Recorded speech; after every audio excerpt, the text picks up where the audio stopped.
começando o Artigo 5º, um programa que leva até você temas que estão na Constituição Federal, que fazem parte do dia a dia de todos nós, cidadãos brasileiros. E na semana do Dia dos Pais, vamos falar sobre um tema muito importante, o reconhecimento de paternidade.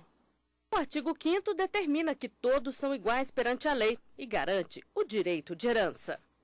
Uma pesquisa do Instituto Paternidade Responsável mostra que 1/4 dos brasileiros não tem o nome do pai na certidão de nascimento.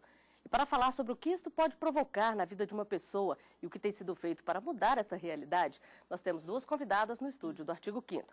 Está aqui conosco a promotora Raquel Pacheco, da Coordenadoria de Defesa dos Direitos das Famílias, do Ministério Público de Minas Gerais. Ela também faz parte do IBDFAM, Instituto Brasileiro de Direito de Família.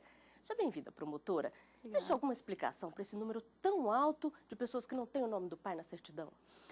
Eu penso que isso seja um pouco cultural, infelizmente. É a carga que recai muito sobre a mãe, né? A irresponsabilidade parental, de um modo geral, né? Que os pais muitas vezes não querem mesmo assumir a paternidade como deveriam. E por outras vias também, imagino que a mãe também tenha lá suas responsabilidades, quando ela mesma, muitas vezes, não quer declarar o nome do pai. Então acontece dos dois lados. Acho que acontece dos dois lados, né? Acho que no fundo é cultural, assim, todos são iguais perante a lei, mas às vezes a gente acha que não tão iguais assim, né? A mãe, às vezes, ela é mais, ela tem aquela carga mais pesada de assumir ali a maternidade da criança e às vezes ela simplesmente escolhe que não vai contar quem é o pai, como se fosse direito dela. E também está aqui conosco a psicóloga Lívia Borges. Ela é professora de Relações Humanas da Universidade Católica de Brasília. Seja bem-vinda, doutora Lívia. Obrigada. Que tipo de danos psicológicos não ter o nome do pai numa certidão, ter o reconhecimento paterno, traz para uma pessoa? Porque esse nome, ele traz significados, quer dizer, a história dessa criança que, de repente, está sendo negada a ela. Então, claro que isso vai interferir no processo de identidade, quer dizer, na construção da identidade dessa criança. E, naturalmente, também como ela se posiciona no mundo. Quando ela vai para a escola e, às vezes, ela é inquirida, qual o nome do seu pai? E, às vezes, ela se envergonha com relação a isso. Então, há realmente afeta na questão da autoestima da criança. Mas como fazer valer o direito de ter o nome do pai na certidão de nascimento? O Judiciário entra nesta luta com programas que buscam conscientizar a população da importância deste ato e agilizar o processo de reconhecimento. Um levantamento feito em escolas de todo o Brasil mostra que 3,5 milhões de estudantes não têm o nome do pai na certidão de nascimento. Para mudar esta realidade, o Judiciário adota programas para agilizar o processo de reconhecimento paterno. Na capital do país, a ação é nas escolas. Há 10 anos, o Ministério Público criou o Pai Legal. A meta é identificar estudantes que só têm o nome da mãe na matrícula, buscar informações e ajudar na investigação de paternidade. Iniciativas como esta acontecem em todo o país. A Corregedoria Nacional de Justiça incentiva o desenvolvimento de projetos nos estados e faz a sua parte.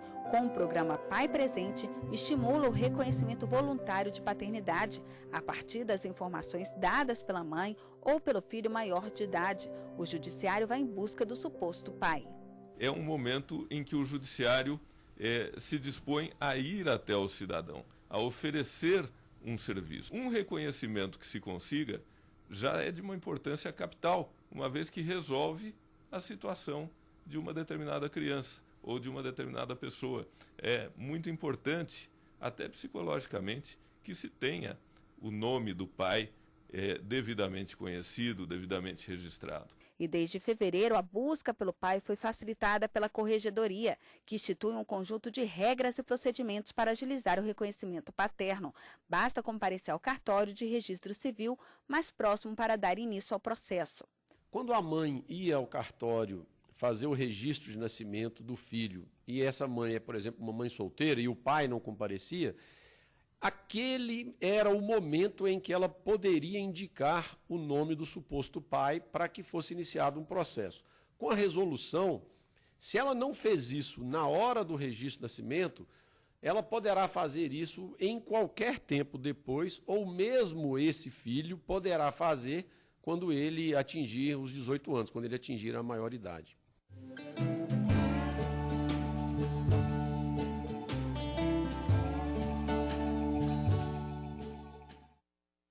promotora, essas ações têm surtido o efeito desejado ou ainda é preciso muito mais?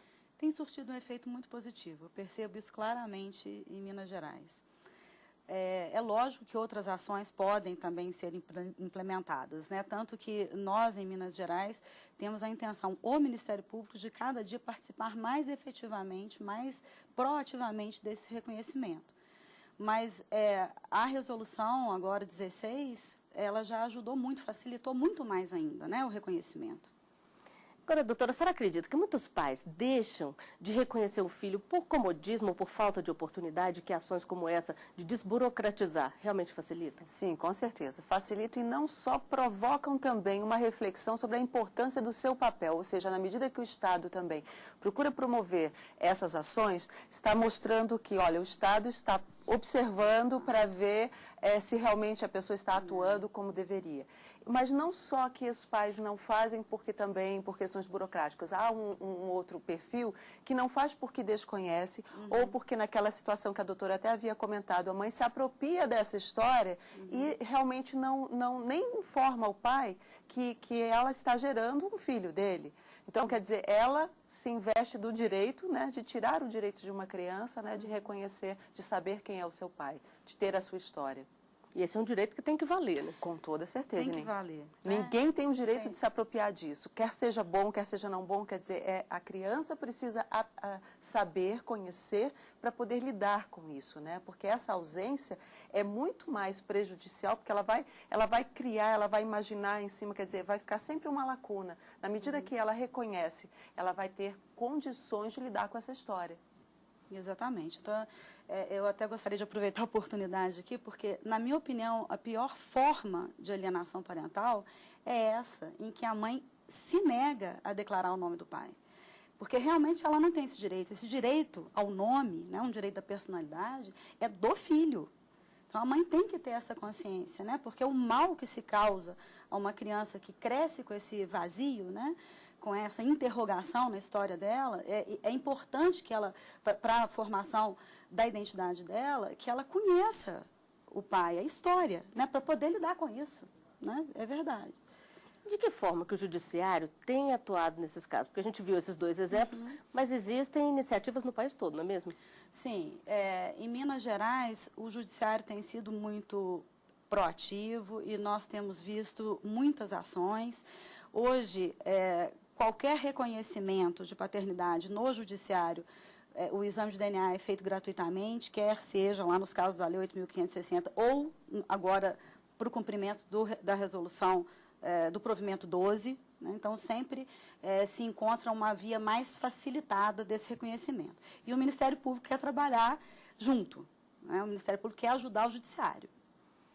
Doutora Lívia, e para os pais, o que significa esse reconhecimento? Porque também tem toda uma carga psicológica aí.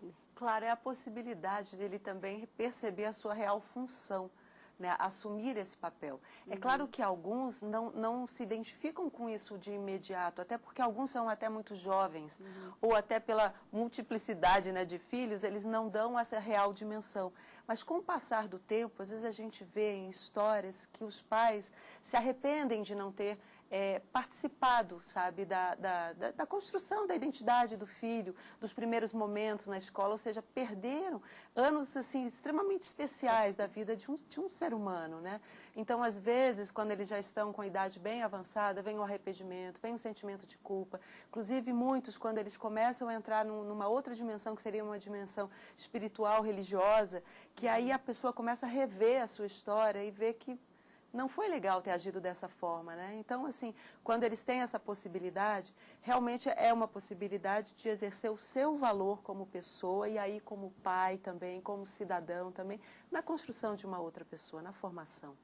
E a sociedade já tem essa consciência hoje? Está aumentando dia a dia essa consciência de que é preciso reconhecer o que faz? Sim, eu diria que está melhorando, mas ainda tem muito o que fazer. Então, assim, que ótimo que já existem ações como essa e N outras ações, mas não podemos parar por aí. Quer dizer, assim, isso nos anima muito, quer dizer, é a sociedade como um todo, porque também não podemos transferir essa responsabilidade somente para o Estado, somente para o cidadão, mas é um conjunto, né? Então, acho que isso está ficando mais evidente, que a responsabilidade é de todos nós. E o que precisa ser feito, promotora, quando o pai não quer espontaneamente? Porque essas campanhas incentivam o reconhecimento voluntário. E quando ele não quer? Quando ele não quer, é a ação de investigação de paternidade, né, acumulada com alimentos, que é o melhor para a criança e o adolescente. Então, o Ministério Público tem legitimidade para essa ação, né? Nós convidamos sempre o suposto pai para que compareça à promotoria, e ele pode comparecer e negar, por exemplo, ou pode simplesmente não comparecer. E, então, o caminho é a ação de investigação de paternidade. Agora, o que eu tenho visto é que, às vezes, os pais são chamados e existe um conflito que não é aparente e que impede que ele faça esse reconhecimento. Por isso, nós estamos hoje, em Minas Gerais, trabalhando com mediação. A mediação, ela proporciona às pessoas envolvidas no conflito que elas retomem o diálogo e que elas mesmas consigam entender qual foi aquele conflito que no momento está oculto, mas existe alguma coisa que está impedindo aquela família de se construir.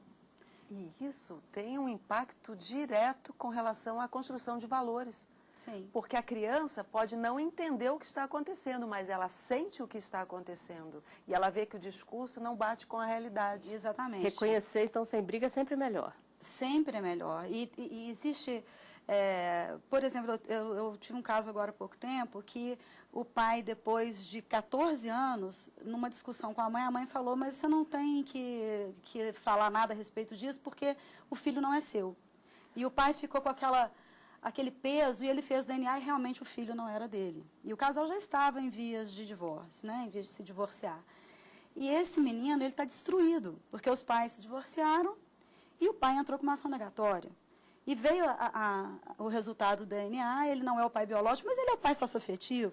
E a criança, o adolescente, simplesmente, ele não consegue elaborar porque o que ele sente, né, o que ele vive, está absolutamente em desacordo com aquilo que está sendo feito ali formalmente. Mas qual que é o conflito daquela família? Então, eu chamei o pai. Vamos tentar reverter isso. Ele se reapoderar dessa paternidade, da qual ele não vai. Porque ele também tem deveres e direitos por ser o pai socioafetivo. De qualquer maneira, ele é o pai dessa criança, desse adolescente. Em situações como essa, o pai, de repente, ele começa a olhar na perspectiva dele simplesmente como ex-marido, né, se sentindo traído, transfere para essa criança uma raiva que é com relação à mãe e não com relação à criança, e desconstrói totalmente a possibilidade de relação, né, entre ele e a criança. E no próximo bloco você vai saber o que muda na prática quando o filho é reconhecido legalmente pelo pai. O artigo 5º volta já.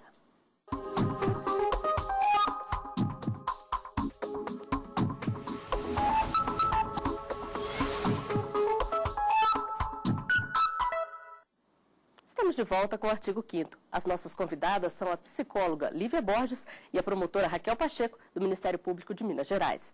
No programa de hoje estamos falando sobre reconhecimento de paternidade. E o Código Civil fala sobre os efeitos desta ação. A lei estabelece que os filhos provenientes da relação de casamento ou não e os adotados têm os mesmos direitos e qualificações, sendo proibida qualquer discriminação. Mas diz também que o filho maior não pode ser reconhecido sem o seu consentimento e que o menor tem prazo de 4 anos para impugnar este ato após completar a maioridade ou ser emancipado. Promotor, isso significa que um filho também pode negar o reconhecimento do pai em situações específicas? Pode. Ele pode negar, ele tem o prazo, o tempo dele, né? Se ele for menor ainda à época do reconhecimento. E se ele for maior, esse reconhecimento tem que contar com o assentimento do filho. E acontece muito? Não, não acontece. Os filhos, eles querem muito ser reconhecidos. Faz muita falta o nome do pai, né? Até a função, né, do pai na construção da identidade das pessoas. Doutora Lívia, a criança precisa passar por todo um processo para reconhecer realmente a figura do pai. Ela pode se negar a ter esse convívio dependendo da idade ou tem que obedecer o que for decidido? Quando ela se nega, na verdade, a esse convívio, às vezes não é uma opção dela como normalmente se pensa. Às vezes é por influência do pai ou da mãe com quem ela coabita. convive. Então, no caso, é importante também verificar se essa criança realmente tem alguma restrição a esse pai, ou teve alguma dificuldade, ou uma agressão, uma situação de violência, hipótese, né? Mas muitas vezes não é, às vezes é uma violência exercida por aquele que cuida, que tem o cuidado mais próximo com a criança. Aí a gente recai na questão da alienação parental. Então, é um cuidado que os pais precisam ter para preservar o direito da criança de ter a imagem idealizada do pai ou da mãe.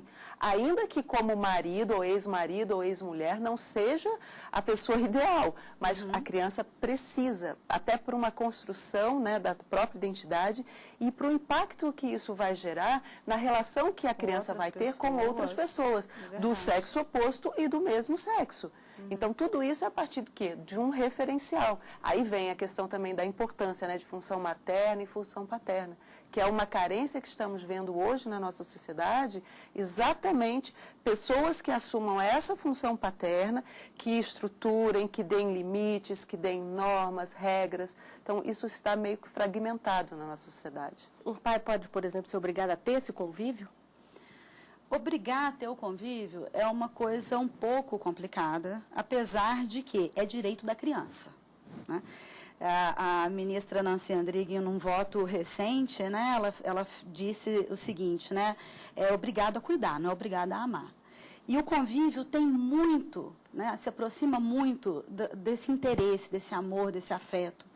Então, é difícil, eu penso assim, difícil fazer esse convívio acontecer de forma compulsória.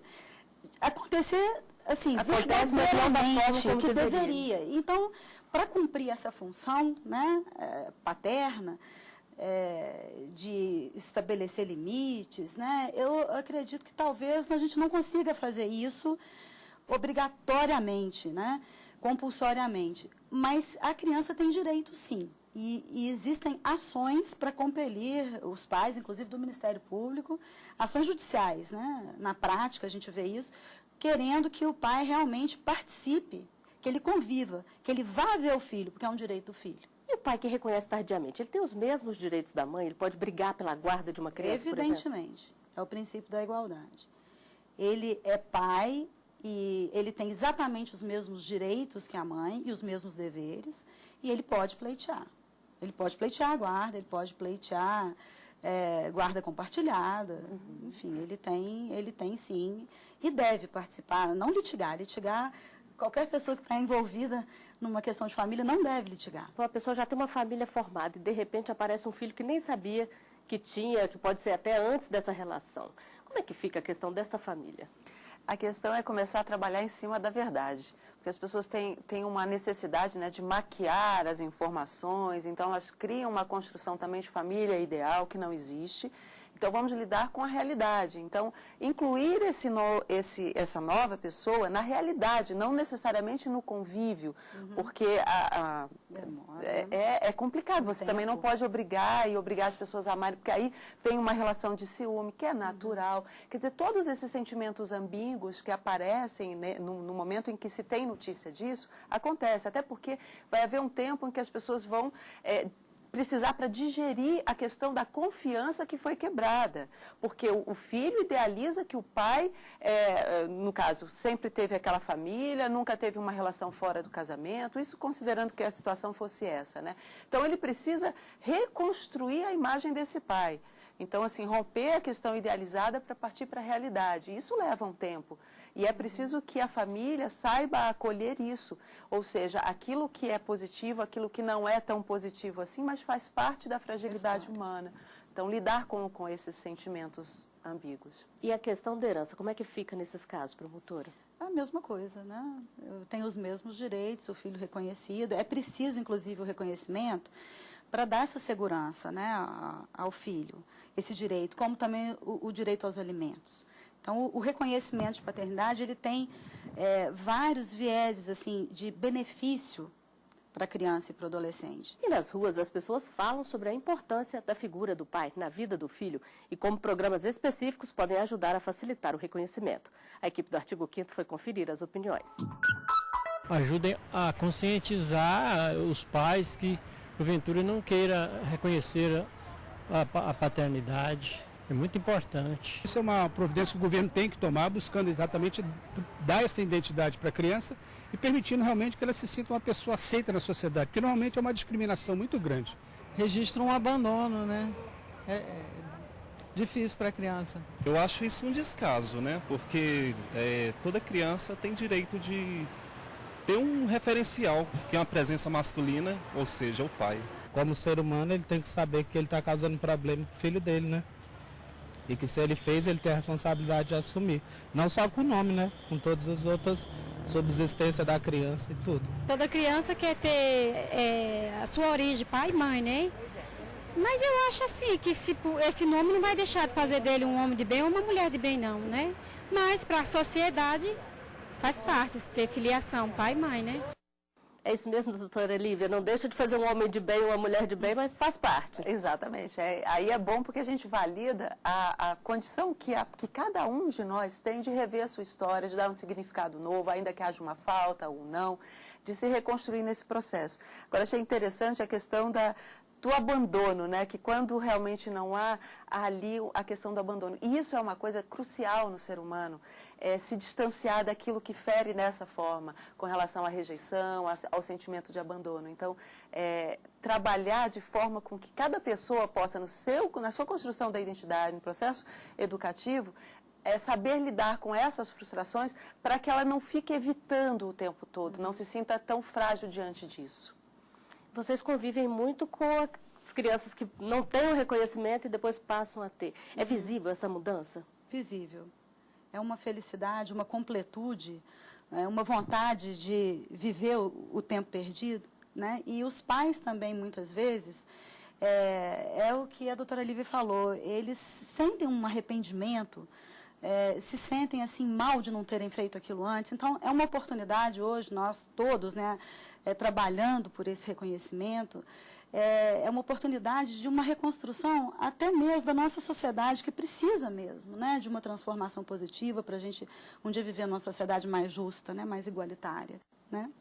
E esses processos costumam ser demorados ou a justiça dá prioridade quando é um caso de reconhecimento de paternidade? O reconhecimento de paternidade espontâneo, assim, quando o procedimento da Lei 8.560, ele é muito rápido, né? Mas quando é uma investigação de paternidade, demora sim. E a gente lamenta muito. Por isso é que a mediação, eu volto a frisar, é uma saída muito interessante. É uma forma alternativa de resolução também desse tipo de conflito, sabe? Porque vai demorar muito menos. Às vezes não é o caso de um reconhecimento espontâneo. O pai pode estar resistente. Mas para que a ação imediatamente? Por que não conversar? Por que não tentar entender o motivo, né, pelo qual o pai não quer fazer esse reconhecimento? O pai pode ser obrigado também a pagar retroativo? Ou só a partir do momento que é feito o reconhecimento? É a partir lá da citação, se foi judicial, né? Se não foi judicializada a questão a partir do reconhecimento. O que a gente tem visto é que há ações de indenização por abandono, né? Então, poderíamos considerar que na parte, aí, no tempo anterior ao reconhecimento, poderia ter havido aí um dano qualquer indenizável. Mas, como eu sou absolutamente avessa às ações judiciais, eu diria assim, não, os alimentos eles vão ser devidos e o pai vai pagar, e a partir do reconhecimento, porque assim fica melhor para essa família. Doutora Lívia, a Constituição fala em paternidade responsável. Explica para a gente um pouquinho o que é isso. Em primeiro lugar, o pai que se assume realmente como tal, não como pai idealizado nem como pai perfeito, mas aquele pai que realmente cuida, dar condições para que essa criança possa se tornar um cidadão, dar valores, quer dizer, referenciais, né, valores. Existe um mínimo de convívio, não precisa necessariamente morar junto com a criança, realmente não há necessidade até dessa convivência tão estreita, mas ele tem que ter um mínimo para que ele possa transmitir valores, afetos, e quando a gente fala aqui da questão afetiva, não são só as emoções positivas, né, boas, não. Para que a criança possa ter condições até de lidar com a raiva, de lidar com a frustração, até na relação com esse próprio pai. Então, esse referencial, essa função paterna é extremamente importante para a sociedade. E para a senhora, promotora, o que é preciso ser feito para ter esse relacionamento como deve ser entre pai e filho, com reconhecimento, tudo certinho como deve ser? Se a criança for pequena, é bem tranquilo, porque basta o convívio. Né? O convívio alimenta certos afetos e essa convivência, né, esse encontro do pai com o filho acontece de uma forma muito natural. A criança quer muito, necessita muito e entende perfeitamente ali a figura, né, que o pai representa para ela. Agora, se a criança é um pouco maior, pode haver um pouco de resistência, mas é um pouco também porque essa criança um pouco maior, ela já compreende a falta que o pai faz. Então, ela quer muito esse pai. Ela, às vezes, fica um pouco retraída porque o pai, ele pode ser um estranho. Estou imaginando, assim, situações de afastamento total. Então, com 6, 7 anos, de repente, ela descobre que ela tem um pai. Então, ela pode ficar um pouco retraída. E com a ajuda da mãe, e aí a ajuda da mãe é essencial, né? Com um trabalho de convencimento, rapidamente também essa situação é composta, assim, sem problemas. E se for maior, se for um adolescente, aí é preciso construir realmente uma relação e depende da ajuda da mãe, mas também muito da habilidade do pai, né, de saber se aproximar desse adolescente. Mas o que a prática mostra é que não há resistência. Não há resistência nenhuma. Os filhos querem os pais. Bom, e com essa dica, com esses conselhos, a gente chega ao final de mais um Artigo 5º.